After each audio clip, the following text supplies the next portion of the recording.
ಕೊಲ್ಲಿ ರಾಷ್ಟ್ರಗಳಲ್ಲಿ ನಡೀತಿರುವಂತಹ ಯುದ್ಧದಿಂದಾಗಿ ಇದೀಗ ಭಾರತದ ಮೇಲೆ ಸಾಕಷ್ಟು ಪರಿಣಾಮ ಬೀರುವಂತದ್ದು. ಕಳೆದ 2 ತಿಂಗಳಿಂದ ಪೆಟ್ರೋಲಿಯಂ ಉತ್ಪನ್ನಗಳಲ್ಲಿ ಸಾಕಷ್ಟು ವ್ಯತ್ಯಯ ಉಂಟಾಗಿತ್ತು, ಪೂರೈಕೆಯಲ್ಲಿ ಏನು ವ್ಯತ್ಯಯ ಉಂಟಾಗಿತ್ತು. ಹೀಗಾಗಿ ಸಾರ್ವಜನಿಕರು ಸಾಕಷ್ಟು ಕಿರಿಕಿರಿ ಆಗಿತ್ತು. ಈ ನಡುವೆ ಪ್ರಧಾನಿ ಮೋದಿ ಅವರು ಪೆಟ್ರೋಲ್ ಮತ್ತು ಡೀಸೆಲ್ ಅನ್ನ ಮಿತವಾಗಿ ಬಳಸಿ ಅನ್ನೋ ಒಂದು ಹೇಳಿಕೆ ಈಗ ಸಾರ್ವಜನಿಕರಲ್ಲಿ ಸಾಕಷ್ಟು ಆತಂಕಕ್ಕೆ ಕಾರಣವಾಗಿರುವಂತದ್ದು. ಇದಕ್ಕೆ ಸಂಬಂಧಪಟ್ಟಂತೆ ಏನು ಗ್ಯಾರಂಟಿ ನ್ಯೂಸ್ ಈಗ ರಿಯಾಲಿಟಿ ಚೆಕ್ ನಡೆಸ್ತಾ ಇರುವಂತದ್ದು.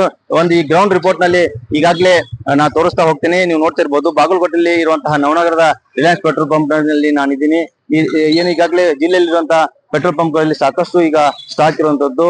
ಇಲ್ಲಿ ಯಾವುದೇ ರೀತಿ ಸ್ಟಾಕ್ ಇಲ್ಲದೆ ಇರುವಂತಹ ಬೋರ್ಡ್ಗಳು ಕೂಡ ಇಲ್ಲಿ ಕಂಡು ಬರ್ತಾ ಇಲ್ಲ. ಯಾಕಂದ್ರೆ ಬೆಳಗ್ಗೆಯಿಂದಲೇ ಗ್ರಾಹಕರು ಕಾರ್ ಮತ್ತು ಬೈಕ್ ಗಳನ್ನ ತೆಗೆದುಕೊಂಡು ಬಂದು ಈ ಪೆಟ್ರೋಲ್ ಗಳನ್ನ ತುಂಬಿಸುವಂತ ಕಾರ್ಯದಲ್ಲಿ ಇಲ್ಲಿ ತೊಡಗಿರುವಂತದ್ದು. ಯಾಕಂದ್ರೆ ಪೆಟ್ರೋಲ್ ಪಂಪ್ ನಲ್ಲಿ ಯಾವುದೇ ರೀತಿಯ ಗೊಂದಲ ಉಂಟಾಗಿಲ್ಲ.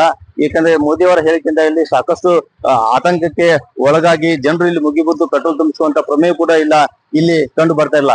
ಇಲ್ಲಿ ನೀವು ನೋಡ್ತಾ ಹೋಗ್ಬೋದು, ಪೆಟ್ರೋಲ್ ಮತ್ತು ಡೀಸೆಲ್ ಅನ್ನ ಏನು ಗ್ರಾಹಕರು ತಮ್ಮ ಬೈಕ್ ಗಳಿಗೆ ತುಂಬಿಸುವಂತ ಕೆಲಸ ಇಲ್ಲಿ ಆಗ್ತಾ ಇರುವಂತದ್ದು. ಪೆಟ್ರೋಲ್ ದರದಲ್ಲೂ ಕೂಡ ಯಾವುದೇ ವ್ಯತ್ಯಾಸ ಕಂಡು ಬಂದಿಲ್ಲ. ಇಲ್ಲಿ ಏನಿದೆ 103.50 ಅಷ್ಟು ಪೆಟ್ರೋಲ್ ದರ ಇಲ್ಲಿ ಇರುವಂತದ್ದು. ಈ ಸದ್ಯಕ್ಕೆ ಇಲ್ಲಿ ಪೆಟ್ರೋಲ್ ಬಂಕ್ ನ ಏನು ಸಿಬ್ಬಂದಿಗಳು ಅವ್ರನ್ನ ಮಾತಾಡ್ತಾ ಹೋಗ್ತೀನಿ. ಸರ್, ಇದೀಗ ಮೋದಿ ಅವರು ಪೆಟ್ರೋಲ್ ಮತ್ತು ಡೀಸೆಲ್ ಮಿತವಾಗಿ ಬಳಸುವ ಒಂದು ಹೇಳಿಕೆ ಕೊಟ್ಟಿದ್ದಾರೆ. ತಮ್ಮ ಪೆಟ್ರೋಲ್ ಬಂಕ್ ನಲ್ಲಿ ಏನ್ ಸ್ಟಾಕ್ ಎಲ್ಲ ಇದೆಯಾ, ಹೆಂಗಂತ? ಸ್ಟಾಕ್ ಇದೆ ಸರ್, ಸ್ಟಾಕ್ ಇದೆ.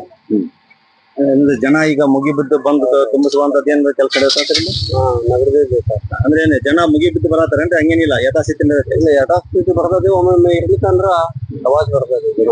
ಅಂದ್ರೆ ದರದೊಳಗೆ ಏನ್ರ ವ್ಯತ್ಯಾಸ ಆಗೈತೆ ಅಂತಾರೆ? ಇಲ್ಲ, ದರದೊಳಗೆ ಏನು ವ್ಯತ್ಯಾಸ ಆಗಿಲ್ಲ. ಇದು ಪೆಟ್ರೋಲ್ ಪಂಪ್ ನ ಸಿಬ್ಬಂದಿ ಹೇಳಿದ್ರೆ. ಇನ್ನು ಗ್ರಾಹಕರನ್ನು ಕೂಡ ನಾವು ಮಾತಾಡ್ತಾ ಹೋಗೋಣ. ಇಲ್ಲಿ ಗ್ರಾಹಕರು ಕೂಡ ಕಾರ್ ತಗೊಂಡು ಬಂದು ಪೆಟ್ರೋಲ್ ಗಳನ್ನ ತುಂಬಿಸುವಂತ ಕೆಲಸ ಇಲ್ಲಿ ಮಾಡ್ತಾ ಇದ್ದಾರೆ. ಅವ್ರನ್ನ ಮಾತಾಡ್ತಾ ಹೋಗೋಣ. ಸರ್, ಇದೀಗ ಮೋದಿ ಅವರು, ದೇಶದ ಪ್ರಧಾನಿ ಮೋದಿ ಅವರು ಪೆಟ್ರೋಲ್ ಮತ್ತು ಡೀಸೆಲ್ ಮಿತವಾಗಿ ಬಳಸಬೇಕು ಅನ್ನೋ ಒಂದು ಹೇಳಿಕೆ ಕೊಟ್ಟಿದ್ದಾರೆ. ಅದು ಸಾರ್ವಜನಿಕರಲ್ಲಿ ಸಾಕಷ್ಟು ಆತಂಕ ಸೃಷ್ಟಿ ಮಾಡೈತಿ. ಎಲ್ಲಿ ಪೆಟ್ರೋಲ್ ಖಾಲಿ ಆಗುತ್ತೋ ಅಥವಾ ಏನು ತೈಲ ಬೆಲೆ ಹೆಚ್ಚಾಗುತ್ತೋ ಅನ್ನೋ ಒಂದು ಗೊಂದಲ ಉಂಟು ಮಾಡೈತಿ. ಅದಕ್ಕೆ ಸಂಬಂಧಪಟ್ಟಂಗೆ ತಾವು ಹೇಳೋದಾದ್ರೆ ಸರ್ ಏನು? ಅದೀಗ ಮಾನ್ಯ ಪ್ರಧಾನಮಂತ್ರಿಗಳು ಒಂದು ಸ್ಟೇಟ್ಮೆಂಟ್ ಕೊಟ್ಟಿದ್ದಾರೆ. ಒಂದು 7 ಅಂಶಗಳನ್ನ ಹೇಳಿದ್ದಾರೆ. ನಾವು ಸ್ವಲ್ಪ ನೈಸರ್ಗಿಕ ಸಂಪನ್ಮೂಲಗಳನ್ನ ಮತ್ತೆ ಪೆಟ್ರೋಲಿಯಂ ಡೀಸೆಲ್ ಅನ್ನ ಸ್ವಲ್ಪ ಮಿತವಾಗಿ ಬಳಸ್ಬೇಕಂತ ಹೇಳಿದ್ದಾರೆ. ಯಾಕಂದ್ರೆ ಈಗ ಎಲ್ಲರಿಗೂ ಗೊತ್ತಿದೆ, ಈಗ ಯುದ್ಧ ನಡೆಯಕತ್ತೆ ಆಲ್ಮೋಸ್ಟ್ 1 ತಿಂಗಳಾಯ್ತು. ಸೊ ಅದು ಯಾವ ಪರಿಸ್ಥಿತಿ ಹೋಗುತ್ತೆ ಅಂತ ಇನ್ನೂ ಗೊತ್ತಿಲ್ಲ. ಯುದ್ಧ ಮುಂದುವರಿಯುತ್ತೆ ಏನೋ ಮಾತುಕತೆ. ಸೊ ಅದ್ರಲ್ಲಿ ಸ್ವಲ್ಪ ಇಷ್ಟೆಲ್ಲ ಯುದ್ಧ ನಡೆದ್ರು ಸಹಿತ ನಮ್ಗೆ ಯಾವುದೇ 1 ತಿಂಗಳಿಂದ ತೊಂದರೆ ಆಗಿಲ್ಲ. ಸೊ ನಮಗೂ ಸ್ವಲ್ಪ ಆತಂಕ ಅನಿಸ್ತು. ಆದ್ರೆ ಯುದ್ಧ ನಡೆದಾಗನೇ ನಮ್ಗೇನು ಕೊರತೆ ಆಗಿಲ್ಲ. ಸೊ ಇದೊಂದು ಮುನ್ನೆಚ್ಚರಿಕೆ ಅಷ್ಟೇ. ಸೊ ನಾವು ಯಾವುದೇ ಆಗ್ಲಿ ನಮ್ಮ ಸಂಪನ್ಮೂಲಗಳನ್ನ ಮಿತವಾಗೇ ಬಳಸಬೇಕು. ಪೆಟ್ರೋಲಿಯಂ ಮತ್ತೆ ಡೀಸೆಲ್ ಪ್ರೊಡಕ್ಷನ್ ನಮ್ಮ ಕಂಟ್ರಿಲಿ ಬಹಳ ಕಡಿಮೆ ಇದೆ. ನಾವು ಯಾವಾಗ್ಲೂ ಅದನ್ನ ಆಮದು ಮಾಡ್ಕೊಳ್ಳೇಬೇಕು. ಸೊ ಅದಕ್ಕೋಸ್ಕರ ನಾವು ಅವಶ್ಯಕತೆ ಇದ್ದಲ್ಲಿ ಮಾತ್ರ ನಾವು ನಮ್ಮ ವಾಹನಗಳನ್ನ ತೆಗೆದುಕೊಂಡು ಹೋಗೋದು ಒಳ್ಳೇದು. ಮತ್ತೆ ಯಾವುದೇ ಇರಲಿ, ಪೆಟ್ರೋಲ್ ಡೀಸೆಲ್ ಅಷ್ಟೇ ಅಲ್ಲ, ಯಾವ್ದು ಇವನ್ ಆಹಾರ ಸಹಿತ ನಾವು ಮಿತವಾಗಿ ಏನು ವೇಸ್ಟ್ ಆಗ್ಲಾರ್ದಂಗ್ ಮಾಡಿದ್ರೆ ಸಮ್ ಫ್ಯೂಚರ್ ಭವಿಷ್ಯದ ಪೀಳಿಗೆ ಅದೊಂದು ಒಳ್ಳೇದು.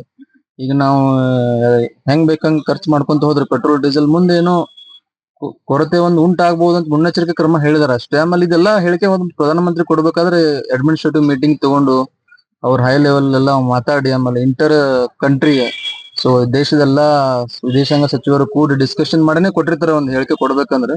ಆದ್ರೆ ನಮಗೇನು ಆತಂಕ ಅಂತೂ ಇಲ್ಲ ಈಗ.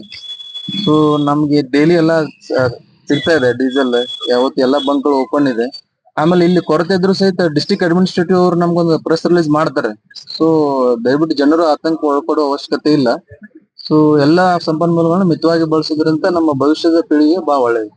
ಈಗ ವಿರೋಧ ಪಕ್ಷದವ್ರ ಸರ ಮೋದಿ ಅವ್ರ ಸಮರ್ಥವಾಗಿ ಈ ಪರಿಸ್ಥಿತಿ ನಿಭಾಯಿಸಕ್ ಆಗತ್ತಿಲ್ಲ ಅಂತ ಹೇಳ್ತಾರ. ಅವ್ರದ ಒಂದು ಆರೋಪ, ವಿರೋಧ ಪಕ್ಷದ ಆರೋಪ ಆದ್ರೆ ಸಾರ್ವಜನಿಕರ ಇದರಿಂದ ಗೊಂದಲ ಸರ್. ಯಾಕಂದ್ರೆ ಎಲ್ಲಿ ರೇಟ್ ದರ ಹೆಚ್ಚ ಪಂಚರಾಜ್ಯ ಚುನಾವಣೆ ಆಯ್ತು, ಎಲ್ಲಿ ರೇಟ್ ಹೆಚ್ಚು ಮಾಡ್ತಾರೋ ಅಥವಾ ಏನ್ ಪೆಟ್ರೋಲ್ ಮುಂದಿನ ಹಂತದೊಳಗೆ ಸಿಗ್ತತಿಲ್ಲ, ಯಾಕೆ ಇದು ಕಂಟಿನ್ಯೂ ನಡೆಯತೈತಿ, ಅದು ಸಾರ್ವಜನಿಕರಲ್ಲಿ ಗೊಂದಲ ಉಂಟು ಮಾಡೈತಿ. ಅದಕ್ಕೆ ಸಂಬಂಧಪಟ್ಟಂಗೆ ಸರ್. ಸೊ ನಮ್ಗ ರಾಜಕೀಯ ಅದ್ರ ಬಗ್ಗೆ ನಾನು ಮಾತಾಡಕ್ ಹೋಗಲ್ಲ. ಬಟ್ ಅದ ಅವ್ರದ್ದು ಎಲ್ಲ ಪಕ್ಷಗಳದ ಅದೊಂದು ಇದು ಏನೋ ಅವ್ರದ್ದು ಅಪೋಸಿಟ್ ಮಾತಾಡ್ತಾರೆ. ಬಟ್ ರಾಜಕೀಯದನ್ನ ಇದನ್ನ ಬಳಸ್ಕೋಬಾರ್ದು ಅಂತ ನಾನು ಹೇಳ್ತೀನಿ. ಯಾಕಂದ್ರೆ 1 ತಿಂಗಳ ಅಷ್ಟೇನ್ರ ಫೇಲ್ಯೂರ್ ಅವ್ರು ಆಗ್ತಿದ್ರ ಅಂದ್ರೆ 1 ತಿಂಗಳಿಂದನೇ ಪೆಟ್ರೋಲ್ ನಮ್ಗೆ ಬಂದ್ ಆಗ್ಬೇಕಾಗಿತ್ತು. ಬಟ್ ಇಷ್ಟೆಲ್ಲ ಅವರ ಮಾತುಕತೆ ನಡೆದು ಒಳ್ಳೆ ರಿಲೇಶನ್ಶಿಪ್ ಇದೆ ಅಂತ ನಾವು ಅನ್ಕೊಂಡಿವಿ. ಅದಕ್ಕೆ ಎಲ್ಲ ಪೆಟ್ರೋಲ್ ಮತ್ತೆ ಡೀಸೆಲ್ ನಮ್ಗೆ ಯಥಾವತ್ತಾಗಿ ಸಿಗ್ತೈತೆ. ಅದೇ ಮೋದಿ ಸ್ಟೇಟ್ಮೆಂಟ್ ಒಪ್ಕೋತೀನಿ ನಾನು. ಇವಾಗ ಅಷ್ಟೇ ಅಲ್ಲ, ಮುಂದಾದ್ರೂ ಸಹಿತ ಎಲ್ಲ ಪೆಟ್ರೋಲಿಯಂ ಇದ್ದಾಗೂ ಸಹಿತ ಮಿತವಾಗಿ ಬಳಸಿದ್ರೆ ನಮ್ ಭವಿಷ್ಯಕ್ಕೆ ಬಹಳ ಒಳ್ಳೇದು. ಇದಿಷ್ಟು ಬಾಗಲಕೋಟೆಯಲ್ಲಿ ಏನು ಗ್ಯಾರಂಟಿ ನ್ಯೂಸ್ ನಡೆಸುವಂತ ಗ್ರೌಂಡ್ ರಿಪೋರ್ಟ್ ನಲ್ಲಿ ಕಂಡುಬರುವಂತಹ ದೃಶ್ಯಗಳು. ಏನು ಈಗಾಗಲೇ ಬಾಗಲಕೋಟೆ ಜಿಲ್ಲೆಯಲ್ಲಿ ಇರುವಂತಹ ಎಲ್ಲಾ ಬಂಕ್ಗಳು ಕೂಡ ಸಾಕಷ್ಟು ಸ್ಟಾಕ್ ಇಲ್ಲಿ ಇರುವಂತದ್ದು. ಗ್ರಾಹಕರು ಕೂಡ ಬಂದು ಪೆಟ್ರೋಲ್ ಗಳನ್ನ ತುಂಬಿಸುವಂತ ಕೆಲಸ ನಡೀತಿರುವಂತದ್ದು. ಗ್ರಾಹಕರು ಕೂಡ ಹೇಳ್ತಿರುವಂತದ್ದು ಮೋದಿಯವರ ಹೇಳಿಕೆ ಎಲ್ಲಾ ರೀತಿಯಿಂದಲೂ ಕೂಡ ಒಳ್ಳೇದಾಗುತ್ತೆ, ದೇಶಕ್ಕೂ ಕೂಡ ಒಳ್ಳೇದು ಅನ್ನೋ ಒಂದು ಅಭಿಪ್ರಾಯಗಳನ್ನ ಇಲ್ಲಿನ ಜನ ವ್ಯಕ್ತಪಡಿಸುವಂತದ್ದು. Ashok, guarantee news, Bagalkot.